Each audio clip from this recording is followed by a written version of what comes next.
friends. It's Jeff. Many of you know we've been working on big things at aroundthecircle.org. First, we had 10 new members in August, and as we promised, we donated their August dollars to the Weld County Food Bank. This will provide 600 meals for food insecure people in our town in the memory of Robin Williams, and we're very grateful for them. Second, we're going to create a new monthly tier at Around the Circle. This is the $125 tier for those of you who are really serious. This is going to include everything that the normal $20 membership includes. Weekly videos, extended interviews, question and answer with us, our audiobook, but we're adding 1 hour per month of mistyping with me or 90 minutes of me leading your book group of 5 or more readers. Most of you have heard our mistyping conversations. If you've been interested in doing mistyping with me, or you have someone you care about who wants to sit down, sign up. We'll send you a link. Or if you are leading a study through our book, Around the Circle, sign up. I'll meet with you online once a month until we're done, or until the next book comes out, or until, I suppose, you feel like you got what you needed. Thirdly, we're going to add 2 big additions to our $20 membership. Coming November 1st, we will be hosting a monthly Saturday morning workshop for all members, including free members in 2025. This is going to be hosted by myself, by Katie Whitlock, and we're going to be talking about numbers in excess, which is a vital topic, and I hear 0 people talking about it. We already have 25 people signed up, so go there for this. Second, Katie and I are going to begin posting a regular video cast on Sundays called Rewired, in which we're going to tackle topics in Enneagram world that are seldom discussed but need some heavy attention, and we'll start with a half dozen in-depth episodes on the Enneagram and gender. And third, we're going to begin sending our invitations to be on our stress and security panels in 2026. We want people who want to talk to us about their type. These will be recorded. These will be in-depth discussions and available only to members. So if you are interested in our best content, want to be involved in our conversations, go sign up. Presently, we have nearly 500 listeners who have a free membership at Around the Circle, and with those free memberships, they get access to unreleased interviews, access to early book chapters, and for the next 2 months, they're going to have invitations to all of our online workshops and panels. So go sign up, take a look at what we're doing. We would be thrilled to connect with you there, and huge thanks to all of you who have chosen to support us already for more than 5 years. You guys are the best, and I'm incredibly grateful.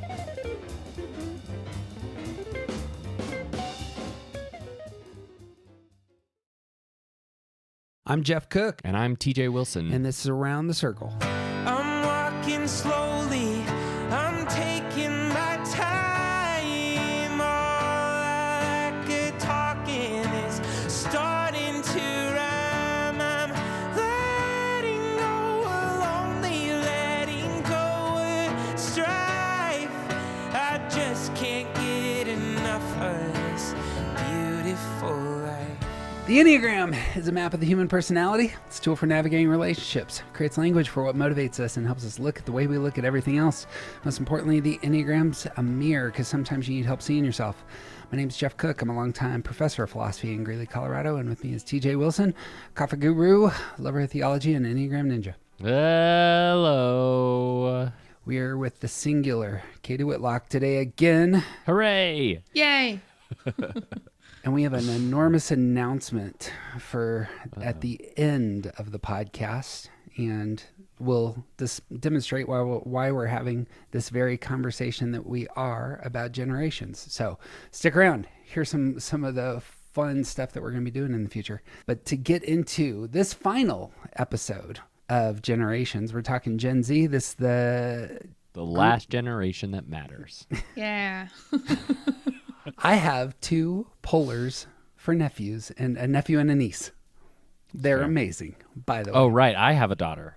She matters too, I guess. I have a daughter. Gen Z is born 1997 to 2012. And again, we are looking at Gene Twinge's book, Generations. But to get into this, the last of the intergenerational questions, I would love to ask you about the book that you think characterizes your generation. Was there a book that you can hold up and say, this was something that we really got excited about? Do you want me to go first? I would love for you to go first. So my answer for my experience of my generation is Harry Potter. I looked it up though, and Millennials are claiming Harry Potter. Yeah, it's ours. So I might change it to Percy Jackson. Oh, Although I feel, you know what, actually, can I do another category? Because I'm running into the problem of we don't consume media the same way, okay? Yeah. I'm going to say online fan fiction is the book of our generation. Oh, Ooh. interesting. That's my answer. Not any one specific book, but reading online what non-published authors have written. this hasn't been said yet.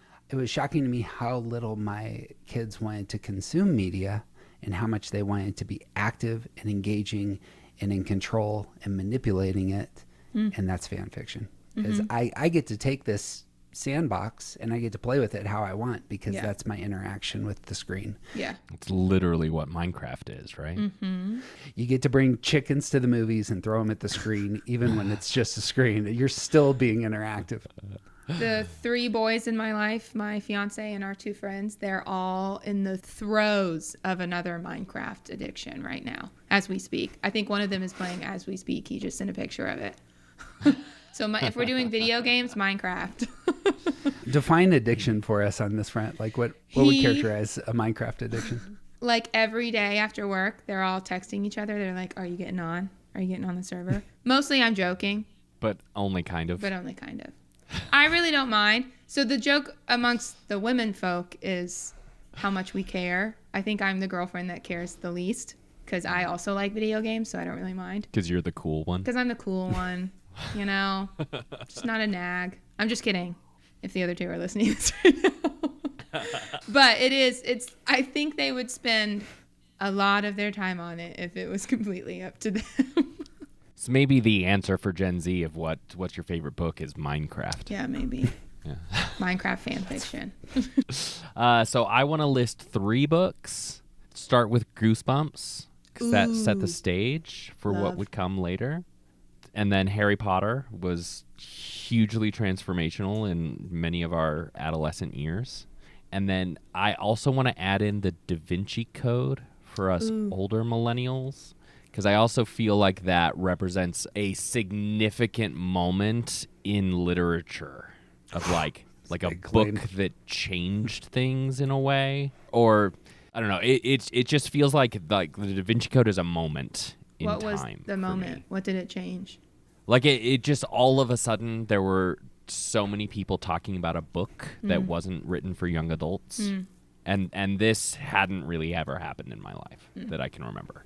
When I read the Da Vinci Code, I had to resist truly becoming a full-blown conspiracy theorist. I've never felt that way in my this life. is the thing. Like it literally was like, I was like, this stuff is real? Yeah.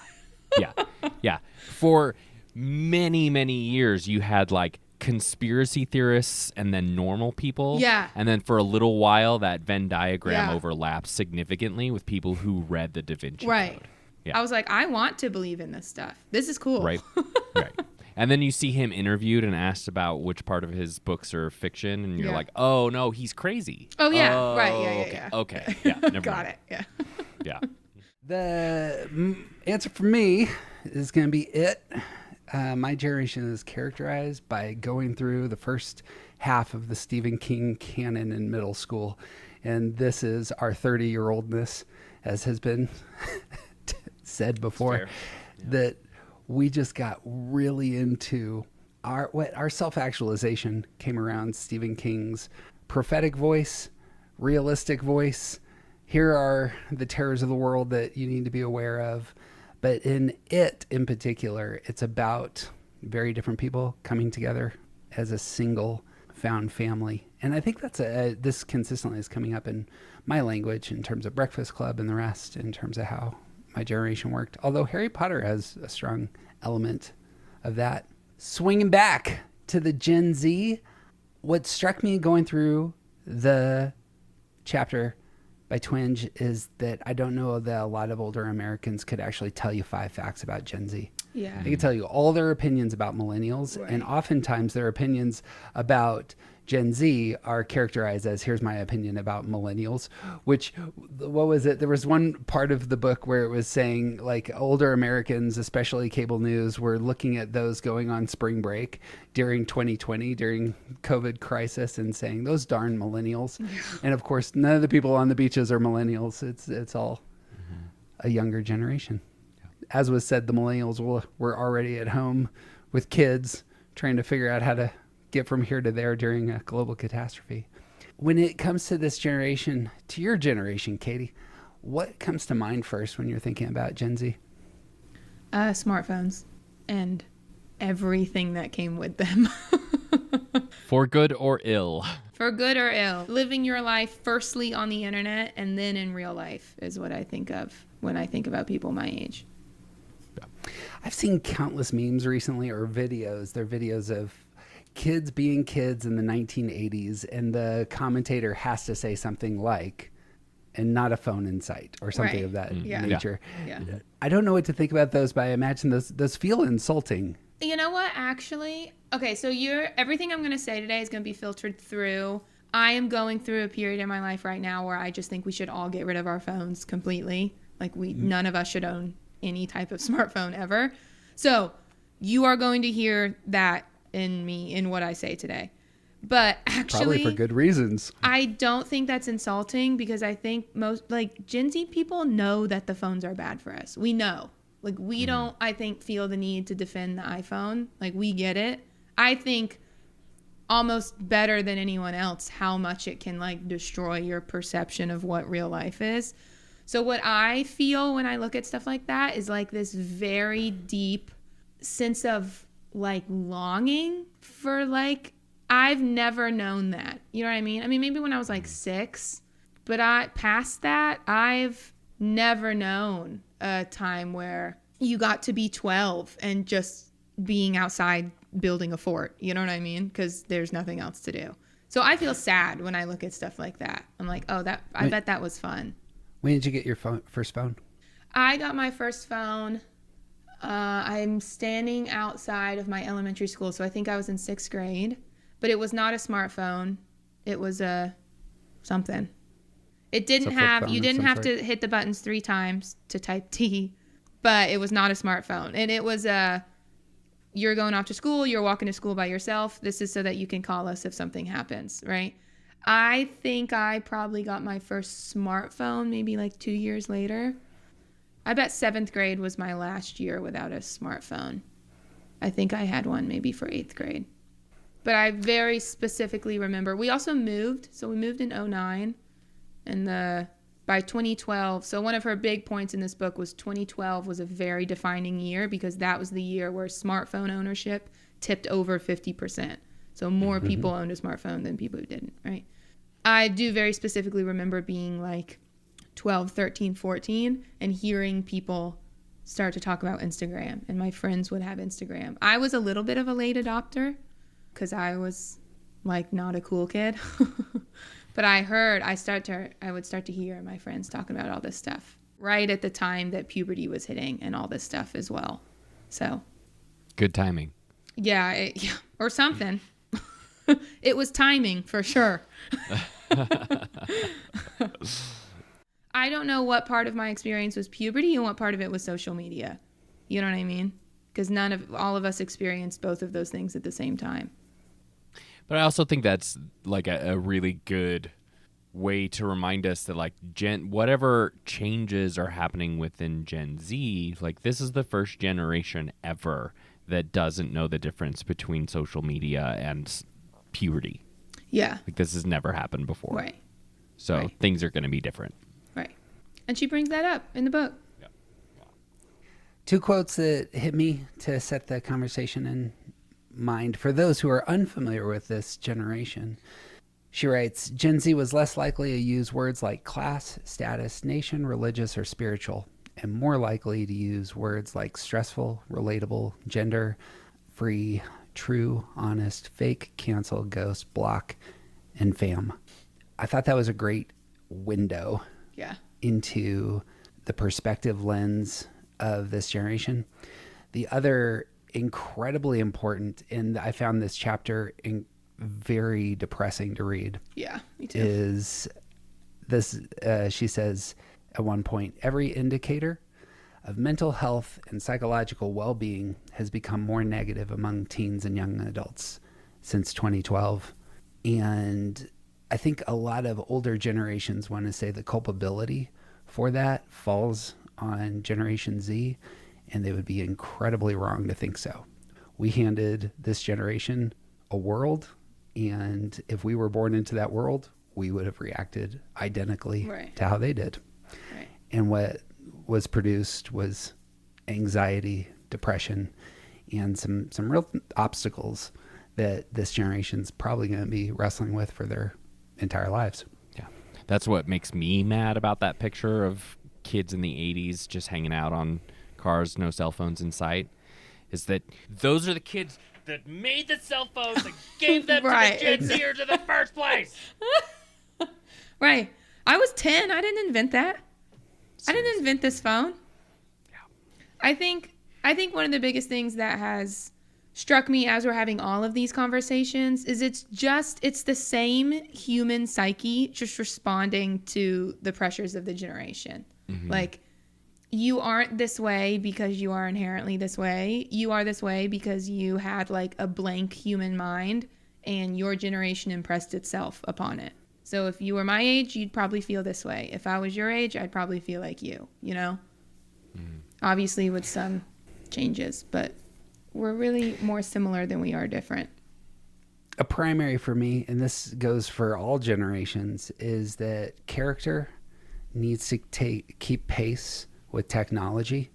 And if those get out of balance, if technology is going much faster than character, virtue, the commitment to the collective good, and personal self-awareness, things will get very bad.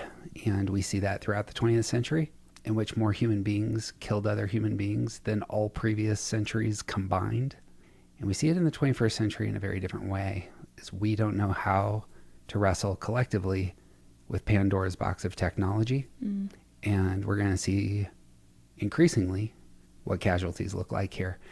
That's going to be the only thing I say that's negative. I'm going to get very positive because I love the hell out of my kids. I love who they are. The way that Gen Z comes to the world is challenging for me and always enlightening for me. And one of the few places that I'm stretched as a human being. Where are we going to start, Katie? So I'll say my 4 or 5, or however many I have, little topics we're going to go through. And then we can just start with the first one, I guess. So just like the other one, Dr. Twenge has several different little mini chapters in her chapter of Gen Z. And I went through and I picked my top 4 that I think best encompass the experience of Gen Z. So my first one is gender fluidity and our thoughts on gender fluidity.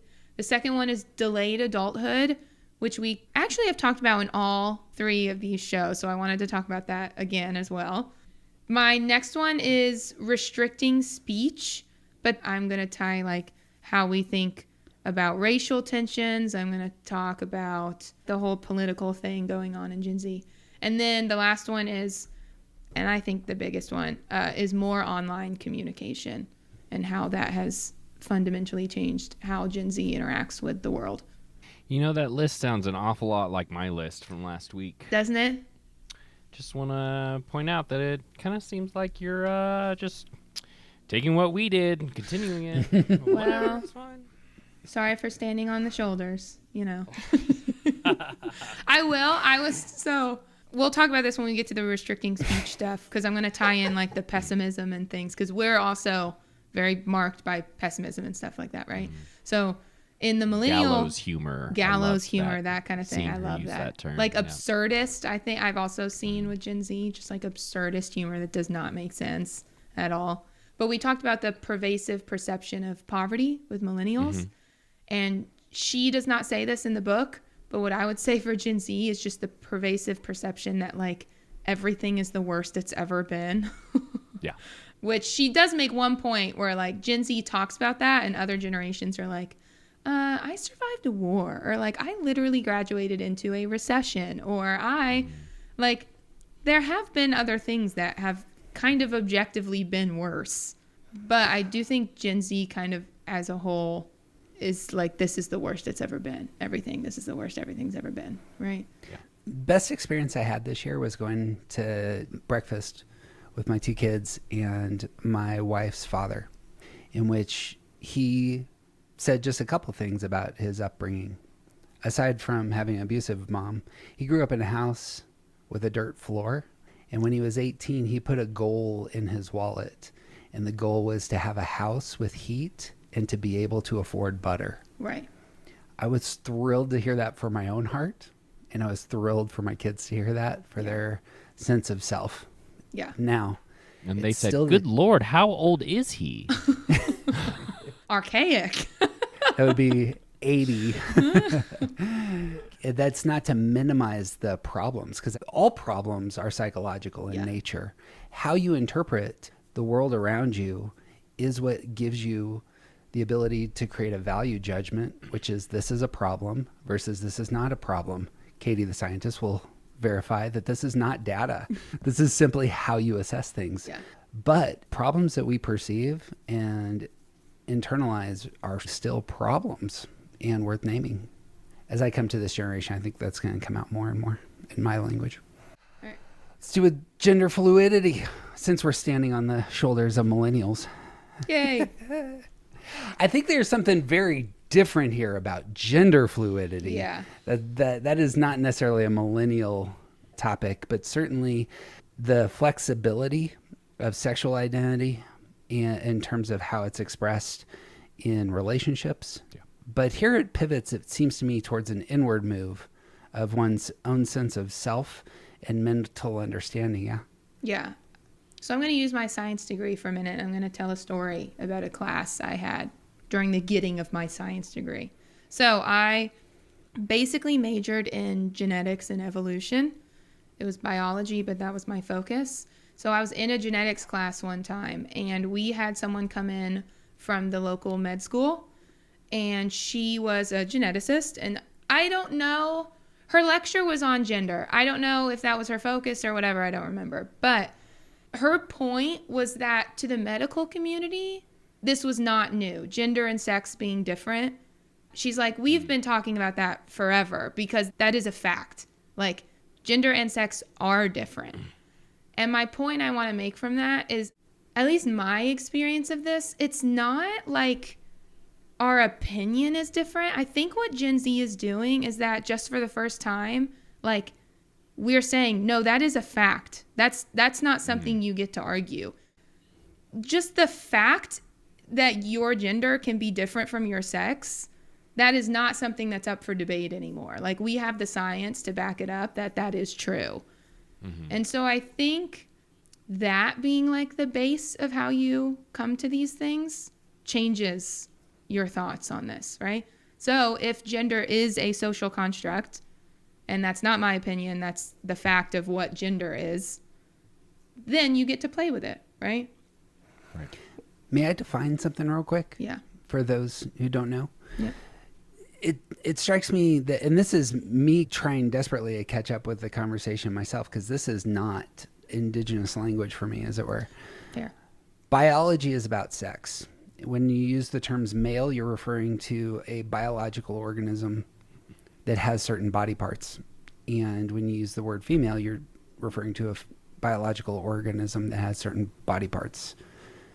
Gender is a mental self-understanding of one's self in the world.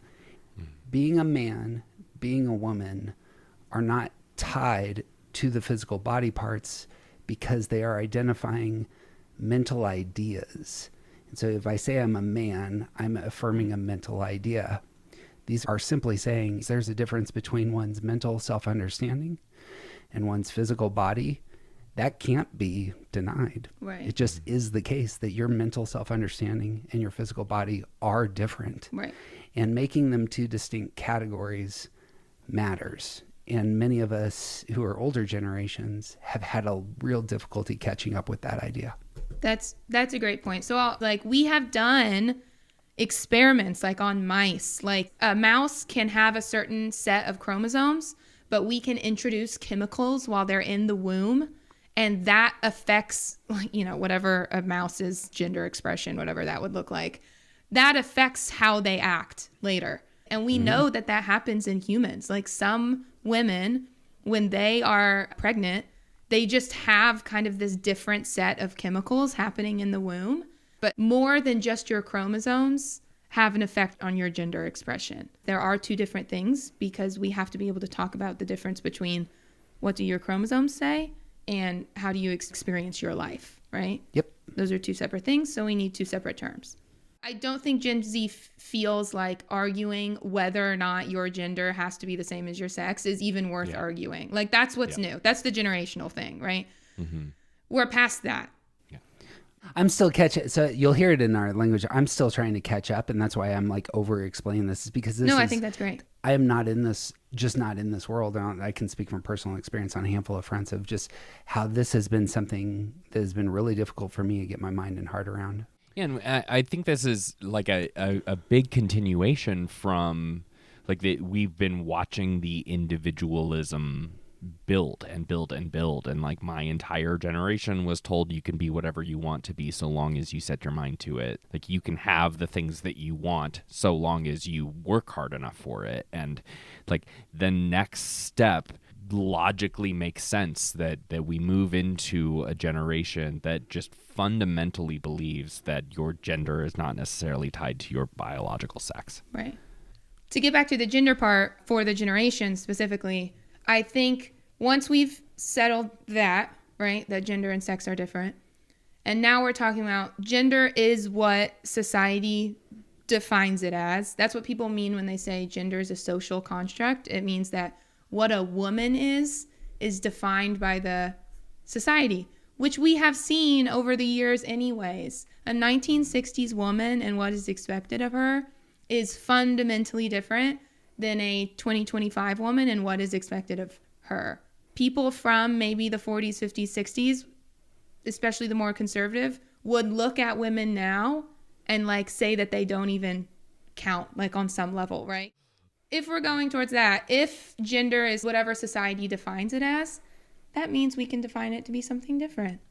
So who says there only has to be two? There can be a continuum. That's, you know, that's just the next logical step from that. Those masculine men in the American Revolution were wearing wigs with a lot of makeup. Right. Those men that you're championing in your favorite action film Braveheart are all wearing dresses. The gender expression is socially constructive. Normativity on this front is simply like you look around and you say these people are like me and who I want to be, and you act like they do. That's how animals kind of work. All of the men in Braveheart are wearing skirts because that is how Scottish people dressed. But also in 2025, most women have jobs. Like gender roles versus gender expression, I think has that's true. Like we cannot talk about the change in understanding without fully acknowledging that like gender roles have changed, not just gender expression. Right. What is it to be a woman? In the 1960s, it would have had a different answer. Yeah. My point is that the answer changes. It's not who's right and wrong. My point is that the answer changes, right? Yes. So that means we can say that there's something in between those things. What if I don't want to be what society says a man is versus what society says a female is? What if I say I want to be something in between those things? I don't want to be tethered to either of those two things. You get to do that because we, Gen Z, have decided that those two, you can be whoever you want to be dependent from what your chromosomes say about you, right? I would love to know about your thoughts on the numbers that she gave us that show us that almost all of the rise in these trends with talking about gender fluidity took place in females or assigned female at birth. So this is my like, there are people out there who are smarter than me and have answered this, but now I'll go ahead and answer it. Okay? I think that is inherently tied to feminism as well, because if we are saying you get to decide who you want to be, there is a general trend that men have typically gotten to decide who they want to be and women haven't, right? Now this is one of the first times women are getting to say, actually, I don't want to be seen as the one who has the baby and the head of the household, and, you know, the man's the head, but I'm the neck and I can turn him whichever way. Like, I don't want to do that. Women have historically been much more, the definition of what a woman has historically been much more narrow than what a man is. I actually, side note, think the definition of a man has been narrowing recently. That's the whole like red pill thing. But so of course it makes sense that more women are breaking out because they have been constricted into a more narrow place, right? I also think women, from the time you are a little girl, are taught to think about your relationship with your gender. Men remind you when you're 12 walking down the street what you look like, right? Yeah. You have been thinking about your relationship to your gender and your sex since you were a little girl, I think, in a way that typically boys are not, what's the word I'm looking for? Introduced to, right? Yeah. Exposed to.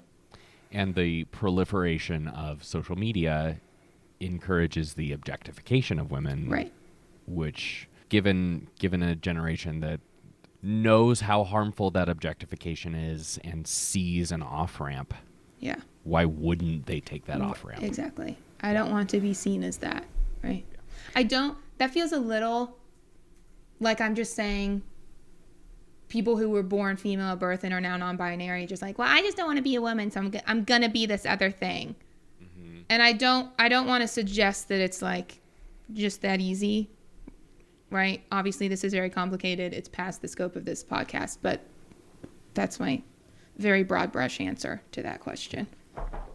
Two thoughts on this. One, there's feminism that is like saying that femaleness needs to be elevated. There's also feminism in the sense that gender needs to cease being an obstacle to me being in the world. And it seems to me that a lot of us lose that second one, that men and women distinctions in our language, which are all over the place, we could talk about pronouns, all over the place, have power. Mm-hmm. So read Michel Foucault on these fronts, that the language itself creates power dynamic. It's a guy. Okay, thank you. I appreciate it. I'm such a know-it-all one that I jumped right past the joke. The introduction of these sorts of categories is about saying, don't beat me up anymore. I want things to be more equitable and egalitarian, and it strikes me as a fantastic target. Yeah, it's shocking that that's even controversial in a culture like ours. Point two, my favorite thing on this that hit me in the heart was a joke that was made by Dave Chappelle. He was talking about doing a show for a bunch of gangsters. Like, he did a comedy show and it went really well. This guy came over and gave him a huge wad of cash, and he had to walk home, and he thought every second about what was in his pocket as he walked home. And he went through all the dynamics of the fear. He went through all the dynamics of what he saw. He went through all the dynamics of who was probably eyeing him and aware that he was carrying all that money. And the punchline was, now imagine you have a vagina. Right. I never think about the fact that I'm a man. That struck me in a way that I hadn't been struck on these fronts before. Like, I don't even know what it means to not think of yourself as a man, because it's so inherent. I always think of myself as a woman. Like, I can't relate to that at all. I guess I could relate to it, I think, racially, but gender-wise, it's very foreign to me to not have your gender shape everything that you're thinking. Yeah, it's a primary part of your self-understanding. Right. And I imagine this is case in point. It's because intuitively you're probably very aware of the power dynamics. I'm never aware of the power dynamics. I'm just not. I don't like maximize those. There's a lot of assholes who use their gender as leverage. Right. They are aware of the power dynamics, but I hope it's the case that that's not who I am, but that just means I'm just never aware of this. Yeah. Mm-hmm. And I'll say that's coming from a 3 who I think is less aware of power dynamics than other women because I just assume that they don't really affect me, right? Like I actually would love to not think about them because I think that's the independent stance stuff, right? Like you just assume that you can get past them either way. So I can't imagine what it would feel like to be a responsive woman, right? Always constantly aware of these power dynamics between you and other people. So That's a good point. anyway, the reason I brought up gender was the biggest point I want to make is I really think it's switched from like opinion into fact in Gen Z's mind. And I think that's the biggest generational difference. I will say, I'm going to read one line from the book. This is new even for Gen Z. Of course, not everyone agrees with it. There are plenty of people who don't. But she says, in late 2020 and early 21, Gen Z was the only generation in which a majority believed there are more than two genders. As recently as the first half of 2020, this was a minority opinion even among Gen Zers. So she said within 6 months, and that was the pandemic, within 6 months, it switched from being a minority to a majority opinion in Gen Z. So, which just brings me to another hallmark of Gen Z is like how fast everyone's minds can change about something because of technology. But I wanted to make that point as well. Like things happen faster in Gen Z, I think. Total side note on that, like our culture is splintered and you have little bubbles in which you dwell. So I can have more in common with somebody in Japan than I do with the person who lives next door to me. And because I share the same social media, bubble atmosphere. And this is why so much polarization is going on here, but it's also why culture can move 1,000 miles an hour in one sphere and the other sphere is absolutely unaware that anything's taking place. And I could from election results to conversations about pronouns, people are befuddled about how things are going in the world. All of a sudden they're like, wait, what? What's happening? Yeah. And it's because of the ecosystem in which we dwell is completely separated from other ecosystems. Yeah. Bang. Should we move on? Delayed adulthood. I guess one of the last things I'll say, because she actually does have the Gen Z is having less sex right after all this conversation about gender fluidity. Your gender and all this talk on your sexuality and your gender and all this stuff is completely devoid of actually doing that in real life, right? It is totally like an identifier and not talking about what you're actually doing.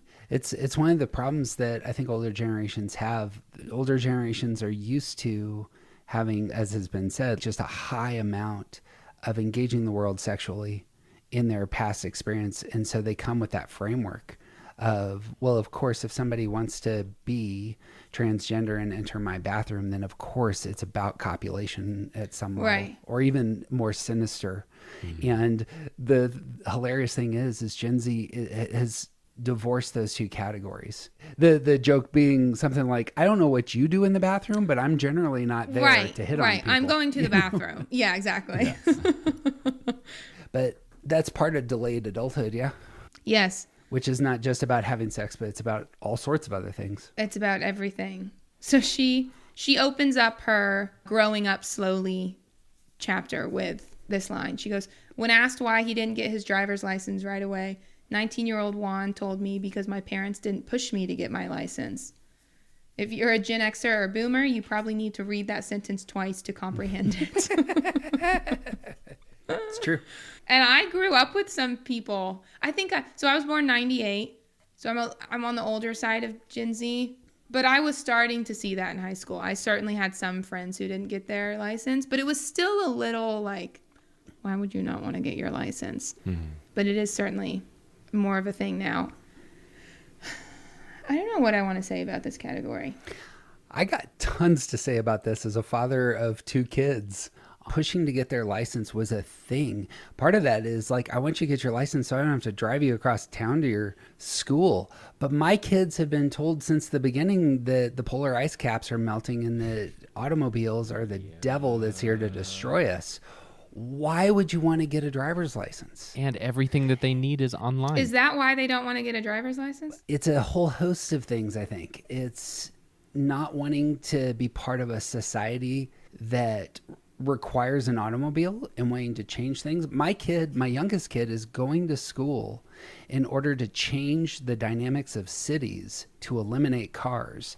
That's a primary for him. So it may be the case that like our values in our home may be a little bit different than everybody else. You live in Colorado too versus like I'm in the Midwest, right? That's probably a difference as well. But keep going. Yeah. The delay in adulthood of doing those things that require paperwork, and I don't need this in order to be happy. A lot of their social interactions are online. I don't need a car in order to go to 7-Eleven to hang out with my friends. So that's how I read that. How you read that? I'm going to propose something. I want to jump forward actually to online communication because everything I want to say is through the lens of online communication, and I don't want to wait until the end. I think that's like the thing for Gen Z, right? Of all things, I was shocked this was left till last when I saw Yeah. your list. I was just like, I think this is dominant. Yeah, it's just last because it's last in her chapter, and I just wrote them down as she had them. But I think we should talk about it earlier. So her chapter, Dr. Twinge's chapter on online communication focuses on convincing you that the uptick in negative mental health of Gen Zers is because of digital media. That's her point. She's like, there's a lot of other things. There's a lot of other hypotheses. This is me proving to you that it is about digital media. Okay. So she has 2012 is her big year. 2007 was when the iPhone came out. I've said this, 2012 was the year where it switched from minority ownership to majority ownership. And that year, if you look at all the graphs of depression, anxiety, a bunch of other stuff, in young people, interestingly, Suicide attempts, especially young girls, which I actually did not expect it to be so much higher in young girls, but it makes sense. It all goes up at 2012. Yep. And if you're interested in it, read the book. She disproves all these other ways, like other things it could be, right? Mm-hmm. She draws it all back to starting to live your life online. On the Enneagram side here, say it's the case that you have an amplifier of comparison and anxiety. What will that do to the human brain, especially if you are a heart type or a head type? Right. Like if you have a source in your pocket that amplifies your underlying feeling to a spot that's not healthy, what will that do to a human personality? Mm-hmm. And it needs to be named personally. It needs to be named for the sake of a whole generation. Well, and just to add the gut types into that as well, like now that we live in a world where doing things is online, you can go whole days without ever needing to genuinely engage your body. Yeah. Correct. Yeah. Yeah. So she has data that's like teens are not active anymore. Like the percentage of whatever she said, like 10 to 14-year-old boys who said that they've been outside in the last 3 days, right? Like has plummeted, things like that. I think one of the most important points she brings up is that you are screwed if you do and you're screwed if you don't, because you are either on social media and you are constantly looking at people who look better than you. You're looking at pictures of parties you were invited to. You are looking at just people doing things that you aren't doing, going on vacations you're not on, or you're not and everyone else is. So you can't connect with people. You're missing all the trends online. You go out and everybody's looking at their phone, so you can't talk to anybody. You're the weird kid who doesn't have Instagram. Like either way, it destroys everybody, actually, whether or not you're even interacting with it. Yep. Yeah. It's a poison for relationships. Right. And I mentioned it half-heartedly in I think the last podcast, but like for those who are my age, imagine times that you gave a hug to a friend or laughed with a friend and eliminate those from your memories. This is where Gen Z lives because like it's hard to laugh with somebody online. It's hard to give physical affection online. Right. I got one last thing. Yeah, go ahead. We're saying it's been just recently, it feels like the amount of a certain type of male yelling about online pornography has also just skyrocketed recently. And one that I see self-hatred all over the things that I hear. But I think it's that a lot of men in particular have a intuition that they ought to be in relationship. And to prove Katie's point, they're not. They're unable, given the way that our culture is becoming fashioned, to get into those spaces. And so we used the word incel a long time ago in one of the other podcasts, but like that strikes me as just like this piercing kind of term for a certain sort of person. And it makes me depressed when I hear people use it. It tends to be condescending, like you're just an incel. And what I hear there is someone who has failed to launch at some level, or been able to engage their body, been able to self-actualize and understand what they bring to the world. And it's just a depressing kind of state of affairs, but it comes out of this world. So there's this saying in I don't know if it's specifically Gen Z, but on the internet, it's like, we're not supposed to know this much about each other. And it's kind of a joke, but it's also not a joke. And so, like, in this book, she talks about young men will go on like Reddit, and there's, dating confessions, or there's subreddits for women to discuss their like worst first dates with men, or like all this stuff. And these young men are reading all of these things about things that other men have done, and they're watching thousands of women like make fun of him. Sometimes deservedly, because they did something horrible. But to have a little bit of sympathy for men, like sometimes it literally just is something that girl didn't like, but maybe another girl would. You know what I mean? But just like getting ripped to shreds for something that before internet maybe would have been a little benign. And so then these young men are going out and trying to talk to women. And in the back of their mind is all of it, like, am I going to get written up on Reddit for this? How do I know if this woman is going to think this is nice or creepy? Like, how I wouldn't do it either. I'd stop talking to women too. You know what I mean? Yeah. You know what is way easier than actually putting your heart out there to be rejected? It's such a good point. And I think that goes with all of this. I don't think we're supposed to know this much about other people's inner thoughts. I think you're supposed to know this much about how your friends function and your family. But I think it is debilitating to have the collective voice of the internet in the back of your head in every single social interaction you're ever going to have. Like, that's what's different. That was such a good line. Yeah, thank you. I didn't expect to have such a hard time talking about this, and I think I'm having a hard time talking about this because I don't know what it would be like to interact with people with the internet not in your head. I've never done that past the age of 10, So I actually don't know how to compare it to anything. That's all I've ever done, There is a pendulum here that may be worth naming in terms of experience. At least for my generation, you do still have idols. You do have people who are part of your visual experience who are dressed a certain way, doing culture a certain way, and you are seeking to emulate them. But it's only a few. And I think you're saying it right. Like, it's just so much more interactive. And there's a lot to be said for a culture that doesn't have filters and safeguards. Like, the fine folks at ABC say that this is not good for public consumption. There's actually something really valuable about having a couple of checks before it gets posted for worldwide consumption. Right. And we didn't know that. Like, my generation has been pushing for more freedom to know that, more ability to express. You see it with men my age all the time, and to get it out there. And I haven't, like, we didn't go through a traditional publishing house with our book because I hate the book industry.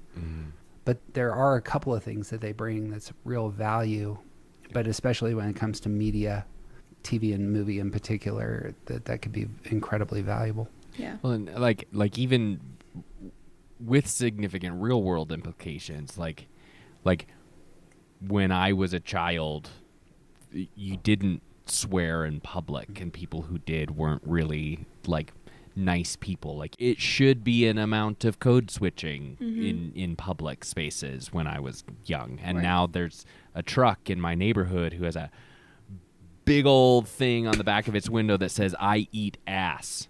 It's like, right. like I Hello? just things have changed, people. Things have changed. Just yesterday, that's so funny. Just yesterday, we were at Kroger, Jason and I, and we passed a car.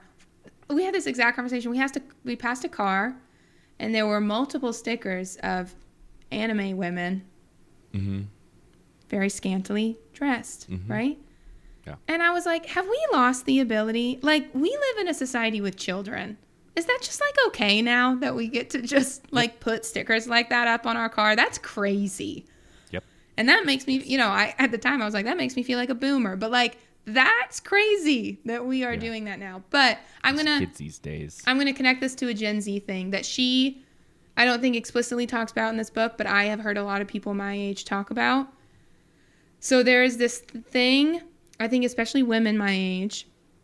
This might be the first case of like Gen Z interacting with polars, right? But the generation that comes after us. Women my age are talking about how 12-year-old girls don't look like 12-year-old girls anymore. They look like they're 18 and 20. And like I was on the internet when I was 12, but I still looked 12. Like my first day at 8th grade, I was in a Wicked t-shirt and tennis shoes with like jorts or something, right? I didn't know how to do my hair. I didn't know how to do makeup, all this stuff. What we have lost with just growing up on the internet, I've said this in previous ones, but once you have access to the internet, you have access to all of it. So what we've really lost is media just for like preteens. Like Justice. We used to go shop at Justice. We used to go to Claire's. You used to pick up 17 magazine and feel a lot older than you really were, but like it really wasn't that bad looking back on it, right? There is a complete gap of media for preteen kids that is older than what you want when you're 8, but it is still shielded from the realities of like adult sexuality and all this stuff. So you're 12 and you're watching TikToks of 25-year-old girls doing their makeup and doing their hair. And that's how you learn how to do your makeup and your hair. So now you look 25. And there's just this complete like skipping over of learning, like the awkward phase doesn't exist anymore, really. Similar to the gender fluidity conversation, like the insides don't match the outside. Exactly. But that's what, like, you're supposed to go through that. Right. So now and that's part of growing up. That's part of growing up. Still a 12-year-old child. Right. Yeah. I want to throw out a left field pitch here and say that the teenager is a very modern phenomenon. Yeah. Nobody was a teenager in the 1920s. You actually did become an adult when you were 14, you know. But the discovery of the teenager may be really valuable in terms of human psychology, in terms of just self-development, especially because our lives don't end at 43 on average. Life expectancy, if your life expectancy is 75 now, I had mentioned this before, technology is going so fast, we need to catch up with our character and inner life. One of the things that being a teenager does, and actually even in extended 20s, is allows you to self-actualize. And to not make massive mistakes when it's not required. Right. It's also the case that Gen Z knows it's being robbed. Yeah. Like you are being forced to grow up earlier. And am I not wrong that there is a reaction? Yeah. And saying, well, I'm not going to grow up at the pace that you want. I am going to embrace some things of my adolescence and hold those. And there's nothing you can do about it. See our conversation about driving a car. That seems a little too like going against the man for me. I just think Gen Z doesn't know how to, and they don't want to. I think that is being colored through your Gen X, like I don't think we think about that at all. I don't think we know how to grow up. I don't think we think that there is a path to grow up. It's not, you're telling me to do this and I'm going to do this other thing. It's like, I don't know how to, my brain is so wrapped up in TikTok and Instagram. I have no time to think about anything. I'm constantly looking at people on vacations I can't afford. I don't even have time to think about what I should be doing at the or whatever, right? I'm trying to make the point that I think there's more hopelessness to it than what you just said. I think Gen Z wants to get out of this, but they don't know how. Which would color a lot of what she wants to say about the anxiety here. What can you control? I can control my pronouns. I can control, I suppose, what I put online and my expression to the world, since it's the case that all my social interactions are going to be done through this device anyway. I think you're right. And I think you're saying that well. You had put external locus of control, and I'm bringing up control issues, body type that I am. What do you see there? So I'll connect that to the hopelessness then. Like there is so before we started this podcast, I said, I don't want to get caught up in sharing my own opinions because this is the part of me as a 3 that looks at my generation and is like, oh my goodness, pull yourself together, right? But she talks about in this book, the general idea that my generation thinks that they have an external locus of control. And I'm just going to connect that to the hopelessness. Like if you think things are outside of yourself, then what's the point of changing anything about myself? Because it's all going to be the same anyway. Right. That's all I'll say about that. Like that's why I think Gen Z is not as focused on, well, just pick yourself up. Because we're focused on, well, there's systemic inequalities, right? Those are going to be the same. The economy is going to be the same. All these things are still going to be the same. What's the point of me changing?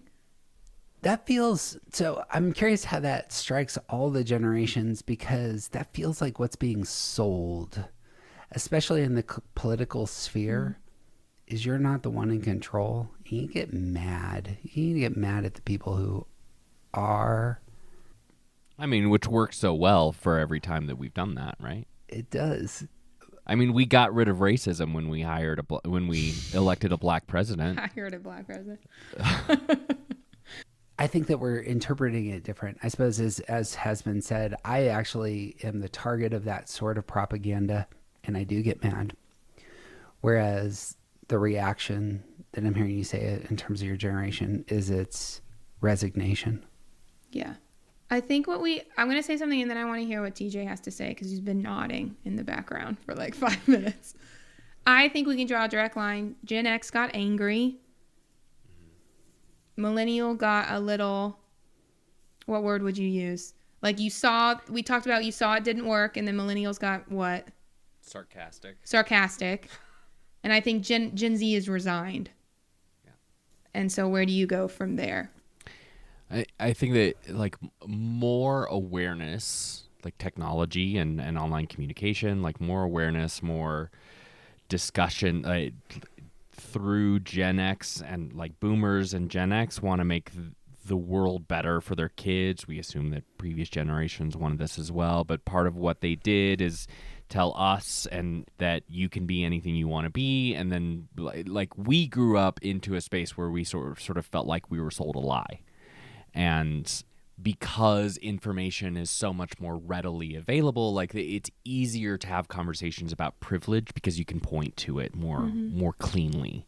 Lots of people don't want to have those conversations because they are unaware of the privilege that they themselves experience, and they don't want to be aware of it. And I think that part of the pivot away from Gen X, who wants to fight the man, into Gen Z, who's resigned to the way things are for now, it seems like the space in between was like we tried to fight the man, and the man wouldn't let go. He's bigger than you. Yeah. We tried to fight the man, and it didn't work. Yeah.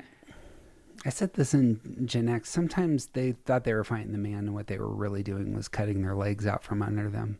It's not fighting the man to say we should get rid of polio vaccines. You're just ignorant to how the physical world works and the fact that you're going to poison your kid and they're not going to be able to walk. Yeah. but you think that fighting the man means don't tell me what to put in my body with a vaccine. Mm-hmm. And that's just foolish. Yeah. So, And because the institutions are inherently systemically flawed, that means yeah, that's all what it is. of the institutions It's all the are institutions. all of it needs to burn down. This is a post Watergate thing. I mean, this is not new for me. Bringing criticism to people in high office has a side effect that we don't see. When you start distrusting government in Watergate, when you start distrusting religion in all of its forms, sometimes you miss the social benefit of those institutions.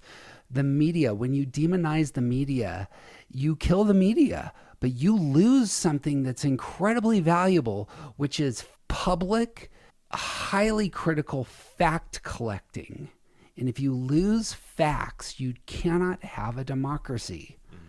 And that's what we're fixing to find out, whether or not you can, because there's a couple of guys who make a shit ton of money saying, well, is it really the case that? I think there's just this sense that like the real man is so far above you as a normal person that you could not reach them even if you tried. Like the people who are actually doing the moving in politics and the people who have the money to actually influence things are so far out of your reach that like, what could you possibly do? What could you possibly do? I do want to say one thing. I have certainly known individual Gen Z people and individual pockets of Gen Z that are very, I'll kind of get into now the political part of it, but like very, very involved politically, right? And all this stuff. So I'm not meaning to say that every Gen Z person is apathetic, maybe even most of them, but I think just the general like feeling of Gen Z is like sometimes you get these little fires of like, oh, it's up to us, we're the people. And then it just feels like it gets quenched by like how big these people are and how much it's more up to influence you. they have. Like it's we up to need you to take control, but also like the people who have been in control for 70 years are still in control. And like, why am I going to recycle my egg carton if a politician just flew across the United States and burned like 5 bazillion egg cartons worth of fuel? Like, what? Why is that? There's also like why is that my job? That should be that guy's job. You know what I mean? Yeah. It's not my fault. It's similar to the I don't need to convince you that gender is right separate from sex. I'm not the We're just not problem going to here. have that conversation. Yeah. Right. One of the things the greatest generation, silent generation, had is they had tangible wins, and they could see the wins, and Yeah. they could celebrate the wins. Yes. Boomers have had some tangible wins. It was the case when Nixon resigned. That's a win for the nation and for saying these are the institutions we care about. We lack victories and the experience of victories. And I brought this up earlier in that we become so subjective in our desires that it misses what movements could be. Black Lives Matter was a win, but nobody was telling you what the goal was. Right. There was nobody to look to. Yeah. If somebody had said, this is our goal and this is what we want, and it got done, we would feel differently. Yeah. So civil rights legislation gets passed in 1965. It's under Johnson, and it's a tangible victory that matters. There are, I suppose, some victories, like if you're very conservative in our country, you may be feeling actually tangible wins right now. But the folks in the middle and on the progressive side of politics, this just I couldn't name anything right now. I think the last culture shifting win was maybe Obama, and I was there you go. 8 or 10. Right. You know, I don't. Yeah, the passage of marriage equality was felt. Oh, that's a good one. Some. Yep, that's a good one. Yeah, but even in and amongst that, like. I made a joke about it, but we abolished racism by finally electing a black president, and then that's not what happened. That's what I'm getting at is like the wins, it feels like they're not actually as big of a win as we want them to be, right? Racism was still here, actually. It didn't go anywhere. And it came back worse. Yeah. Yeah. Right? So, Yeah, like, if what's you- the point? It gets exhausting to fight the same bad guy over and over again. Yeah. Hitler didn't come back after World War II. That's not how that works. Germany changed forever after World War II. And, like, the Nazis moved to the Americas. Anyway, What's I think you both are illustrating the point in terms of the hopelessness that can color the dialogue. Yeah. Because as opposed to both of you, that is not where I land. I land on it's time to fucking go. Like, this is the time where you transform things in this way, and this way. But we need people who are willing to say, we're doing a national work stoppage and saying this is no longer okay, and we will destroy your economy in 3 weeks if you don't. And nobody's stood up at that level, at the Gandhi level, the Martin Luther King level, the level of saying it's time for radical, aggressive, nonviolent social actions that literally do damage to dehumanizing movements in our culture. But even there again, like, you're talking about, what, 95% of the Black Lives Matter protests? Nonviolent, active. They actually did. See, that was the thing, is it did something, but Yeah. we couldn't name the goal. That was the problem. Like, No King's Day a little while ago was truly impressive. How much more so if they had said, this is the one thing we want and you will do it for us, or we'll really exert our power. There's a great story in the Bible about Moses saying to the slaves, we're taking 3 days off, and the entire economy in Egypt collapses while they're gone. And that's the model. That's Gandhi's model. That's King's model. Like, if you really want social change, you simply do work stoppages, and they actually have crazy power. But you need somebody to say this is the goal. We're getting way off topic. The last word on this. I'll connect it to my next thing. I don't think it's possible for a movement to work like that anymore. I think that it's fundamentally changed to where we cannot have one icon like that anymore. Because of the internet. Because of the internet. And do you want to say something about that, and then I'll connect it to my next thing? I'm so optimistic. It's so bad. Listen, I want there to be. This is the generational difference. I want it to be possible. Yeah. I would love to be able to rally around one person that I believe in and I think can take us to this end place. But I have never known someone like that in my entire life. Just history moves in pendulum swings, and it seems to me that there's just a huge blank highway right now for the person of charisma to step into that space. But coming back to the, like, online communication and some of the stuff we've talked about within this series of the progression of how communication works, and like, it is also the case that when that person says the wrong thing about trans people, whether or not he is correct doesn't matter. If he says the wrong thing about one particular subject, then he will not be a leader anymore. My I want to win side is going to come out very boldly at this point in time. Here's the question for us. How much do you really want to suffer for the next 20 years?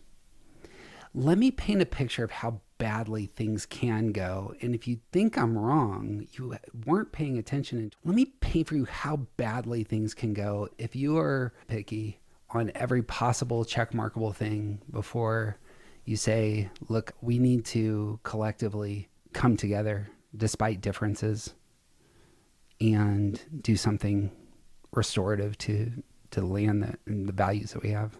That was the question in 2023. Like, how much, like, I care about kids in Gaza getting killed. I've sent pictures of dead 6-year-olds to conservatives routinely because of their inability to see why this matters. It was still the case that I supported the ticket because it needed to be supported.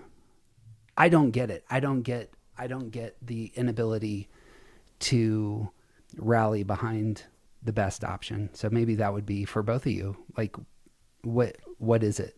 why can't you rally behind the best option? So I want to make it clear. We're not talking about me, right? Or Yeah, Gen TJ. Z. Like, not yeah, you Gen Z. personally. I Yeah. agree Yeah, with you, right? Gen Z. So I will, because right now we're just like arguing politics. I want to connect this to our next thing, which is going to answer that question. Okay. The last topic that I want to talk about was restricting speech. And this, like, the point she makes in this part of her book I think is very interesting. She says it used to be that the young generation was the one wanting free speech. And now it's opposite. It's Gen X and it's boomers saying you should be able to say whatever you want. And it's the young people saying, no, you shouldn't. Right?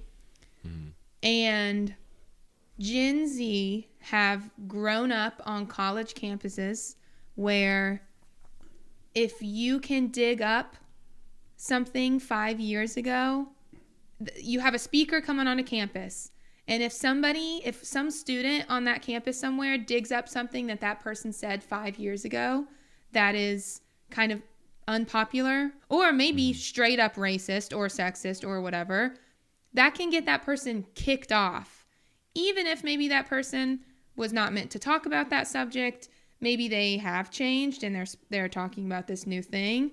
We have grown up in a world where we hold people to a standard that has never existed before because there has never before been a record of everything you've ever said in your life.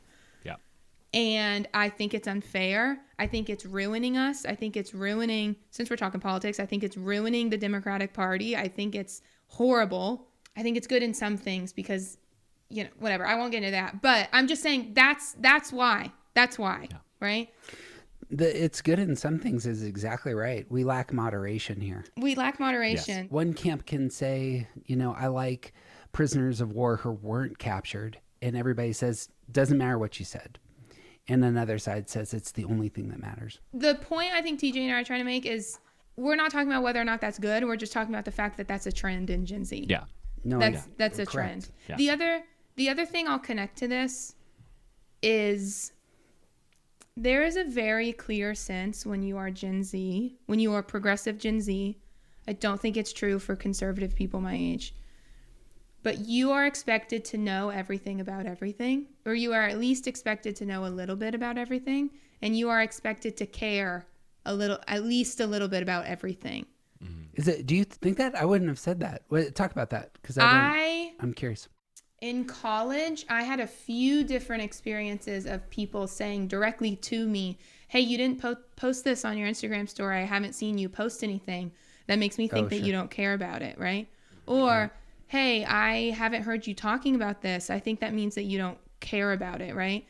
And what they're saying is, are you on our team? It's not, hey, do you care about it? It's not like a neutral question. It's, I think that you're on the side of the oppressor because I've seen you post about this. So you are expected to you post about this. Very clear sense. When I was in college and I was in the middle of this, and I was even a person who was like, oh, they haven't posted about, I never like brought it up to anybody, but I'd notice, right? There was a very clear sense of people who stayed off social media.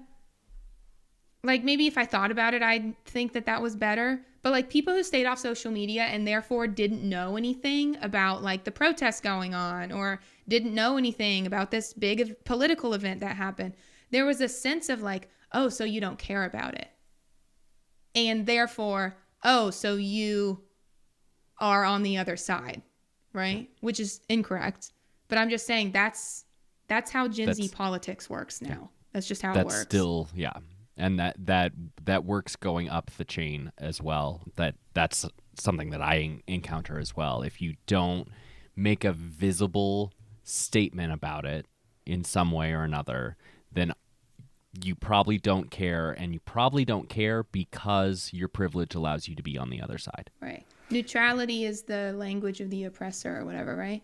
Again, everyone listening to this, hear me. I'm not saying whether or not I agree with that. I'm just saying that's what's being posted. I think that's very well said. Do you feel like we're ganging up on you, Jeff? No, I feel like I'm over talking, which is not uncommon for me. Well, I think this is a good reflection, like, for all of us and for Yeah. everyone listening. Like, we are not debating whether or not this is good. Yeah. That's not what this conversation is, because I'm pretty sure all of us agree that, like, a lot of this is bad. Yeah. This is a bad way for us, and Yes. it may lead to our destruction. But what we can do with this information is acknowledge that it's real. It doesn't matter if you agree with whether or not there are two genders. This is how your kids see the world. Yeah. When it comes to restricting speech, of all things, I'm going to jump into the fray on what appears to be the opposite side again.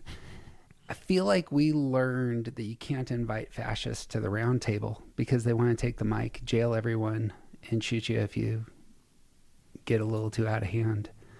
And restrictions of speech, I think, hit that part of the pendulum. Like you can't let those who are pro-restricting speech be at the table. Mm-hmm. So, and that kind of moves into these spaces that we've talked about in part, but maybe could be talked about more, about the anxiety of Gen Z, that there's a lot to be afraid of. And speech, perhaps rightly they understand, is powerful. Mm-hmm. And so if your speech is going to hurt me and hurt people I care about, why would I want to give you speech? Right. And Well, in that's the person is problem. very different from on the internet. I can change websites if I am exposed to something I don't want to see on the internet. But if you're on my college campus, I might have to walk by you. Yeah, or like I have friends that you're being mean to. You know what I mean? And like, yeah. I will say some nuance that she missed in this, or maybe she just wasn't concerned about bringing it up, was, so she says in like the 60s and 70s, the young people were for free speech. Like they wanted to be able to talk about political protest on their campus, and the administration wouldn't let them, right? And they wanted to be able to burn flags, and people wouldn't let them. And now, and there was a sense that like, and now young people hate free speech, but the goal is the same. We're trying to be able to talk. It's just that it used to be done by uplifting the voices of people who used to not be able to speak. And now we're just attacking it from the other side.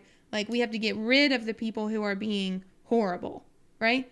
You're actually working towards the same goal. You're working towards a world where most people are accepted. You can be whoever you want to be. And I feel like she missed the nuance. We actually would agree with those people on the college campuses in the 60s and 70s. Correct. Or at least most of them. You know what I mean? We're not like trying to restrict free speech. We're trying to say, I also think what I want to say is free speech to me, and I think other people my age, it just means the government can't put you in jail. It doesn't mean that you can't get punched in the face for like saying Nazi stuff on a campus. Yeah. Me punching you in the face has nothing to do with free speech. That's like a government term. Yeah. This is you facing consequences. Well, yeah, this comes back to Jeff's point about technology outpacing character. Right. Like there was a time period, for good or for ill, where you didn't say mean things in public, Yeah. or else you'd get punched in the face. And that's different now. I'm aggressively pro dialogue. I'm a philosopher. I'm pro people putting forth their ideas boldly up until the point their speech is advocating for violence against other human beings. That's one edge. And the opposite edge in the 60s is we're not able to speak about a war in which bombs are being dropped on villages where 6-year-olds are being burned to death by chemicals manufactured in our country. Both of those are a pro-human way of being in the world, and saying we need to have speech Right. as part of the discourse. The thing that what I hear from many who would say there needs to be open communication for all speakers on college campuses ends up being something like our taxpayer dollars are going to said campuses. Right. One. And two, there's a high suspicion of the faculty of those institutions because, of course, a lot of the faculty, especially in 2020, line up on one political side for the most part. And so there is an understanding right now that speech is power at a level that we haven't seen. This is the reason that billionaires buy Twitter. They understand that speech is powerful. Yeah. I think it's really important to note the part that she brings up about it's not just physical safety. Yeah. It's also emotional safety. I think that is a really important thing to remember about Gen Z, is that, like, from one angle you could say coddled, from another angle you could say boomers and Gen X and older millennials have worked so hard to protect their kids because of the generational changes that we've already talked about, that you have kids like Gen Z more than anyone else before them didn't have to face hard things, didn't have to scrape their knees, didn't have to be put into the kinds of dangerous situations that generations before them encountered to learn how to deal with these hard things. And so growing up in that environment, part of what trigger warnings is about is that they were never exposed to having someone else's opinions pushed on them. They were never exposed, like, bullying is still a thing. There's lots to be said about this, but the desire for that emotional and physical safety that is part of that speech restriction, it comes out of the extended childhood, the delayed adulthood.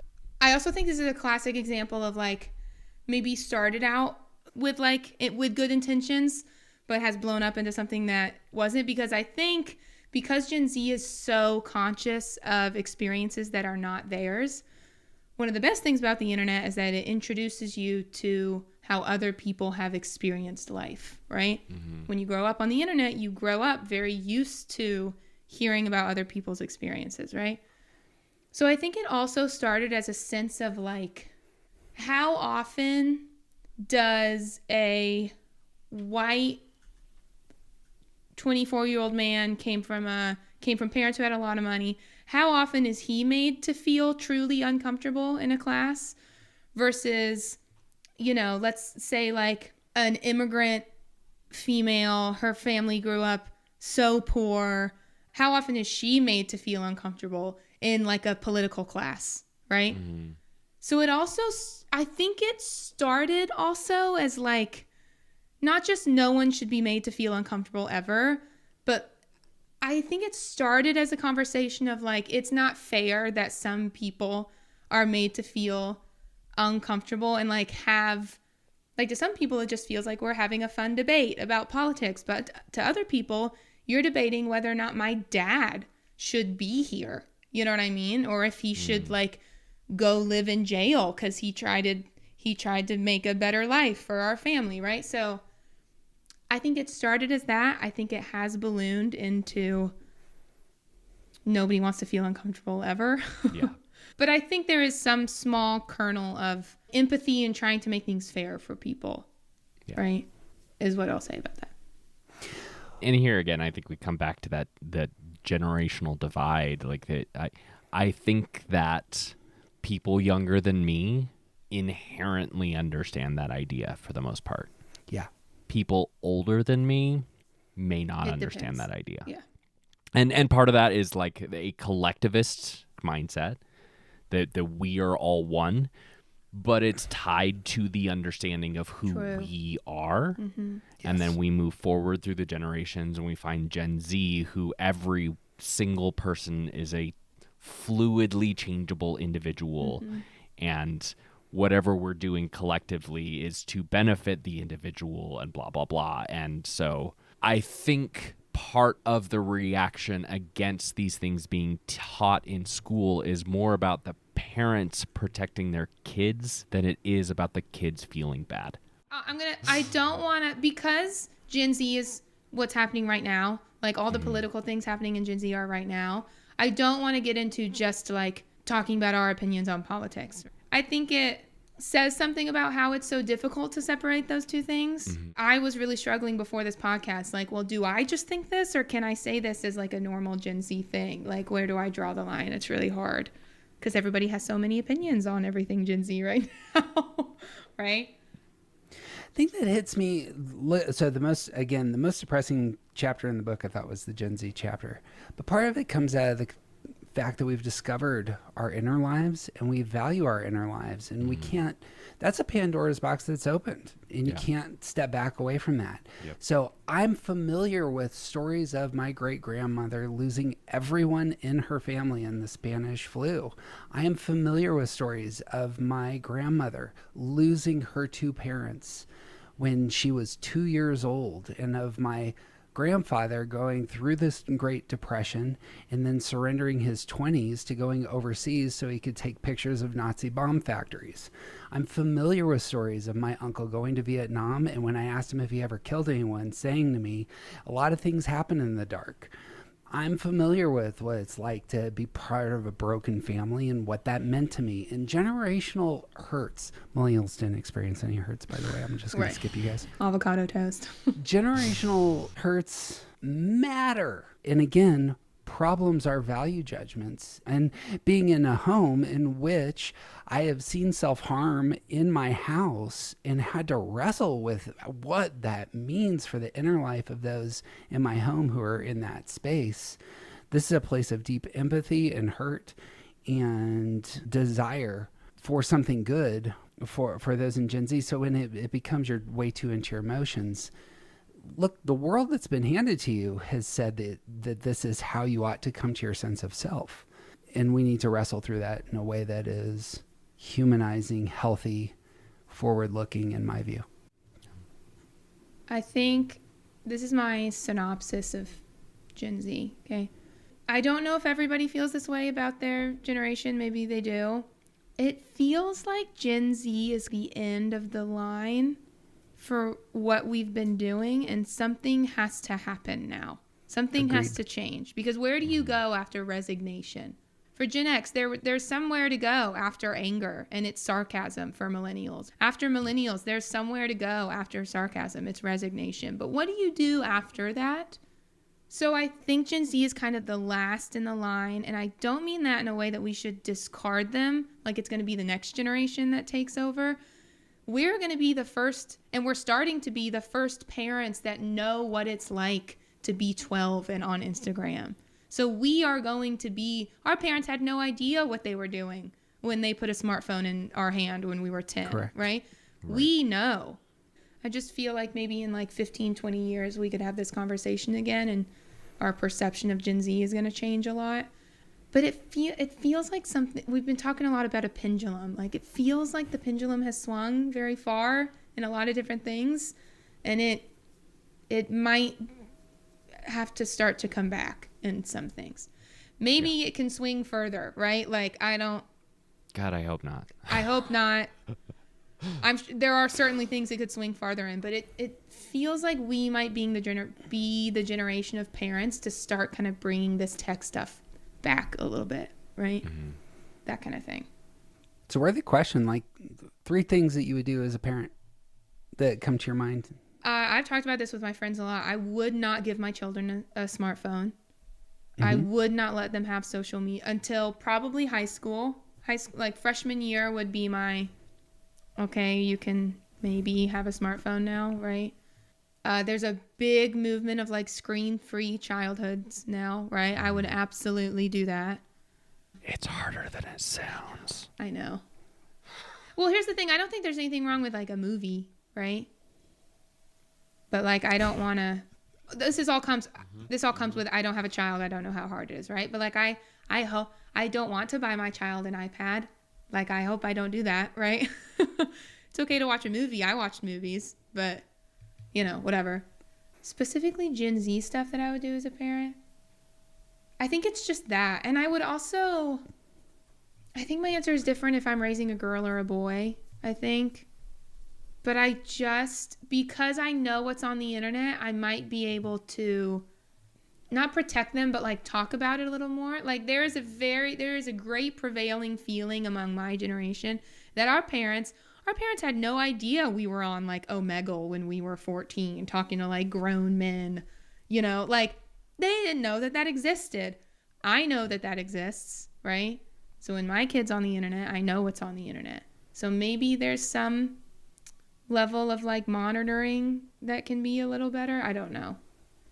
I don't have kids. It's harder than you think it is. So, but those are my I don't answers. think your ideals are going to go away. Yeah. At all. And everybody, parents different. I also think there's thousands of years of evidence that like you go into parenting with expectations and then you were like, Right. nope, that Just wasn't kidding. going to work. Yeah. Yeah. Right. So who knows? But Yeah. who knows? Yeah, we were for sure going to be a screen-free family for at least 2 years, right? At least 2 years. Yeah. And that was a month and a half, maybe? No, that's not true. But, like, it is also not fair that our daughter was born at the start of the pandemic. Height of COVID, right, exactly. Yeah. So. There was nothing but screens for a year of her life. Yeah. It seems to me it would be great to hear from younger people about their experiences in the world, and especially of their Enneagram type. If only there was an avenue through which we could hear more of the voices of younger people talking about their experiences on this front. I have good news. Hey, what? Do tell. So what Jeff is setting up for me is I'm starting a podcast for young people. I get told in every single Enneagram room I'm in, I wish I had this when I was your age, right? I wish I knew the Enneagram when I was your age. And I think the Enneagram, our descriptions of numbers are missing things because we're not talking to young people about what it feels like to be their number, right? Mm-hmm. So I'm starting a new podcast. It's called Early Access. Thank you to my friend Laura for helping me come up with that name. And it is about young people's experience as their number in this new generation that I don't think the Enneagram world has paid much attention to yet. So hopefully we discover some things. I'm a huge fan of narrative Enneagram work. I'm a huge fan of learning from other people talking about themselves and their type. I've talked to at least 50 people about the idea for your podcast, and it's always the same reaction. It's, ooh, which bodes well. And since I know of your quality, and because I've heard a handful of the recordings already, I know this is going to be really great. Yeah.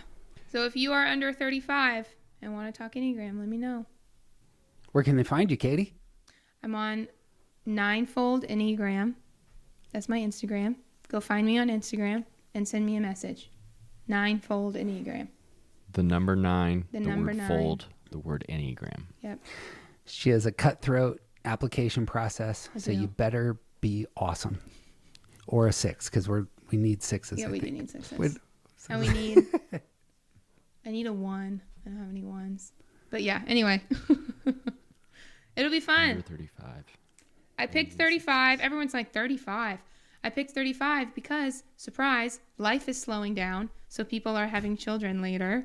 And I wanted to be able to talk to people who are new at things. And by that, I mean new in their career, new in their marriage, new at parenthood. And to get people who are new at parenthood, I can't cut it off at 30 anymore. So Yep. I did 35. Smart. So we'll see. Seems to me there's 2 huge values here. One is that people like myself, I would love to hear the inner life of folks who are my kids' age and where they are, so that I can just be more informed. But there is secondarily, like I like hearing people saying, look, this is where I'm struggling, this is where I'm growing, this is what is coming at me right now. That always strikes me as just a huge value. So I'm thrilled you're doing this project. Thank you. Fun. We've done it. We have successfully Lord. tackled all the generations. All 3 of them. All the ones matter. But I said this off mic prior. You both bring me a ton of joy in my life. And I'm thankful for our conversation. So that's what I got. You guys got anything else? I got nothing. All All right. Early access will release next week. All right. Look for it at this feed, and that's what I got. So, See you then. hey, guess what? What? Chicken butt. Such juveniles. Sorry, what? That's actually a better way to sign off than who you aren't isn't interesting. Just nothing matters anymore. That's what it is. I'm not gonna lie. I have been trying to make that joke for like 3 years. Yeah, so well placed.